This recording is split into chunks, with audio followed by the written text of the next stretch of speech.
Here I have OnePlus 8T, and today I'm going to show you how to take screenshot on this device. So firstly, let's open screen which you want to capture, for example the settings list. And here you have to, what you have to do is simply press power button and volume down key at the same time, like this, and the screenshot will be taken. Let me show you one more time. Power key and volume down, and screenshot is taken. You can also take screenshot if you hold down power key, and when this menu appears you have this button screenshot, and that's another method how you can make screenshot on this device. You can find your screenshot at the gallery and the screenshots album here.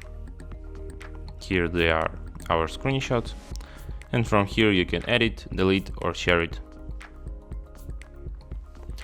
And that's it. Thanks for watching. If you find this tutorial useful, don't forget to hit that like button and subscribe to our channel.